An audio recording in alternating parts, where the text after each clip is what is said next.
What is up, my kings and queens, and welcome back to another episode of Careless Kingdom. Today we are here with the Kawasaki Z650.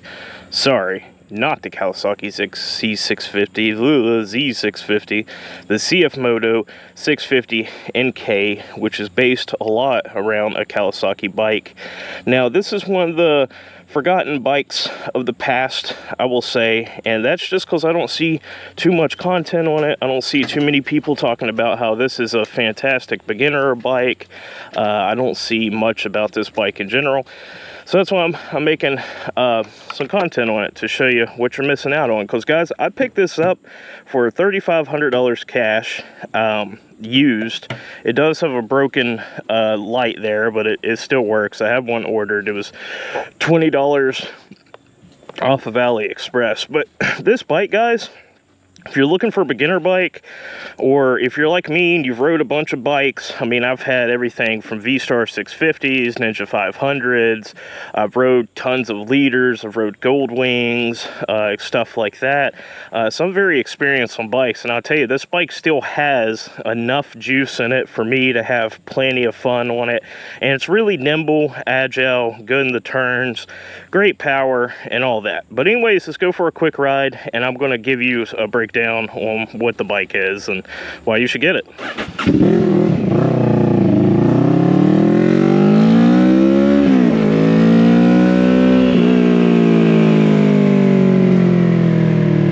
Alright, first things first, it's a 649cc two-cylinder bike with right at 60 horsepower.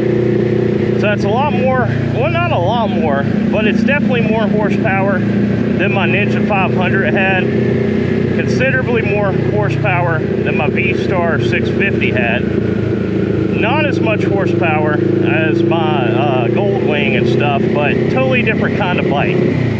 So right now we're just running the low revs on it, just so y'all can hear me talking, but the real power in this guy is above 6,000 RPM. So the sweet spot, if you really want to go fast, above 6,000 RPM, and that's where you really hit the power band and it starts pulling. Anything below that, it's really a easy cruising bike. And that's why I say this bike would probably be great for a beginner with a good head on their shoulders, right? Because if you got on this bike and you've never rode another bike before, you could seriously get yourself hurt because it is quick. It does 0 to 60 in under 3 seconds. It's very quick. But the thing is the throttle's not super jolty. So if you just go easy with it and you know throttle control, you'll be a-okay. Now, why should you get this over like a Kawasaki Z650? You probably shouldn't. Be honest with you, you probably shouldn't. If you can find a Kawasaki Z650 for a good price, then I would get that over this any day. And that's just for the pure sake of resale value. Because if you look around deck on it, it's starting to rain on us. So this video is going to be shorter than expected. But anyways, not to let the rain interfere, the Kawasaki Z650, very similar bike in all aspects. I could find like a 2018 model, if I'm not mistaken, which I could be mistaken, but I believe it was like a 2018 model for around $4,000, and that's still more than what I paid for this bike. This bike's a 2022 CFMoto 650NK. It's got all the bells and whistles that you can imagine. It's got the app on it, so you can see where your bike is if it were to get stolen or something like that. It's got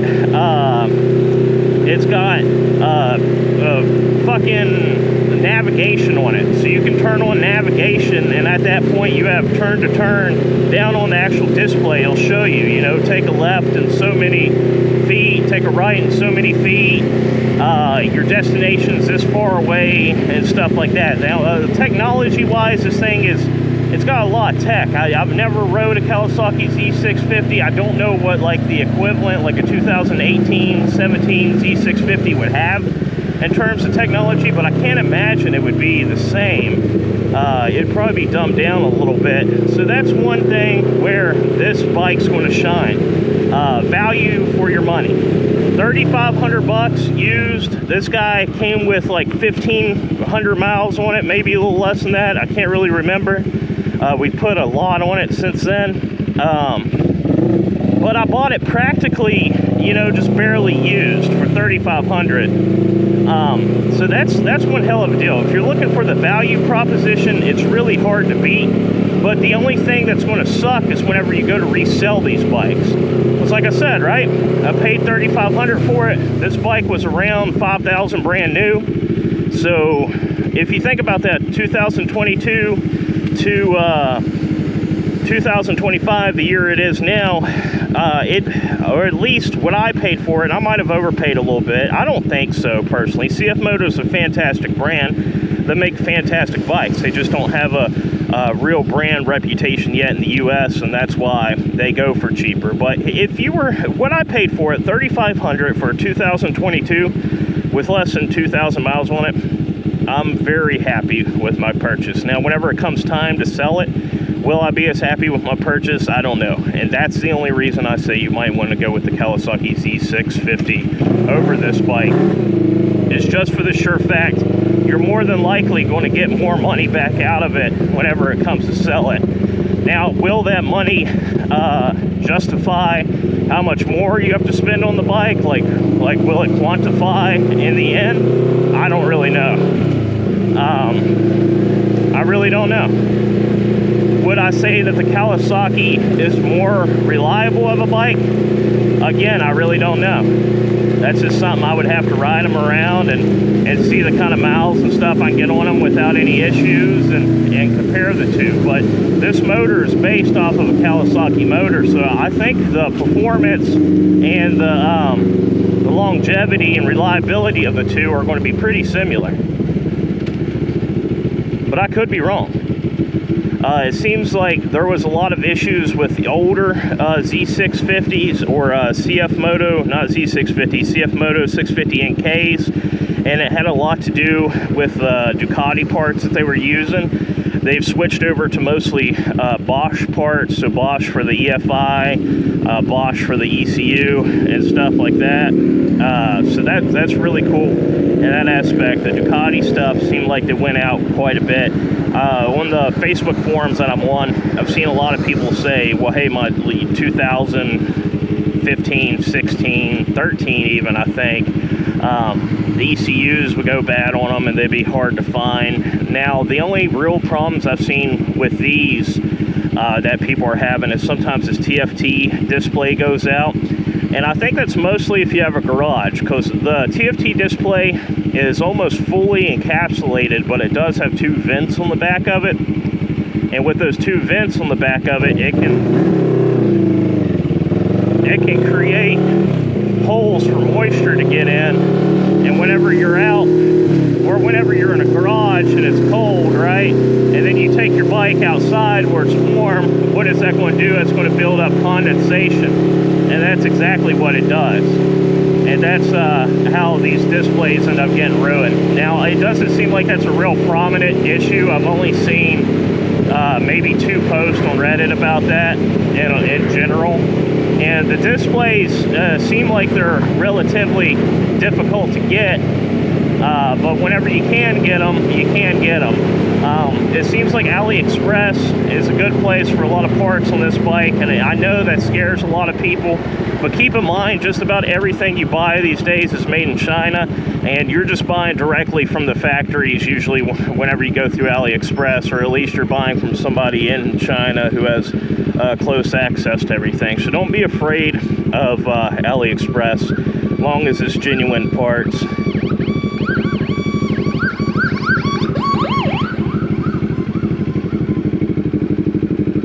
That's some funny sound sirens. But yeah, guys, overall, for how many miles I put on this so far and how long I've had it, I'm completely happy with it.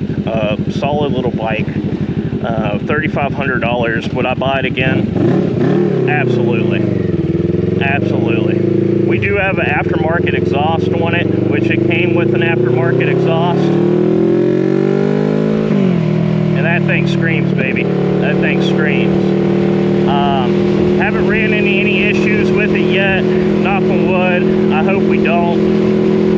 Again, it's raining, guys, so this is going to be a quick video. I just wanted to get on it and just really tell you about the, you know, the lost starter bike that, in my opinion, I have no idea why this isn't like the #1 starter bike. Now they don't make the 650NK anymore. They make the 400NK with 50 horsepower compared to 60. If anything, that might even be a better starter bike. Your boy Jesse has his eyes on the 800NK because I love the way this bike feels. And honestly, I love underdog brands, and this being an underdog Chinese brand, I love everything about that. So I'll probably rep the CFMoto for a while. Might even get that 800NK eventually, which is boost up to 100 horsepower. But they're supposed to come out with a leader bike this year as well. So let's see how that works out. But anyways, guys, if you're on the fence, if you're looking at a 650NK and you're wondering, should I get it? If it's a good deal, I say go for it. I say go for it. Just keep in mind, resale value might not be as good, but it seems like in terms of quality, you're getting the same quality of bike for a much cheaper price. So go for it. If you have any questions, leave them down in the comments. Please hit that bell, hit that like, and hit that subscribe button, and we'll catch you on the next one. Peace.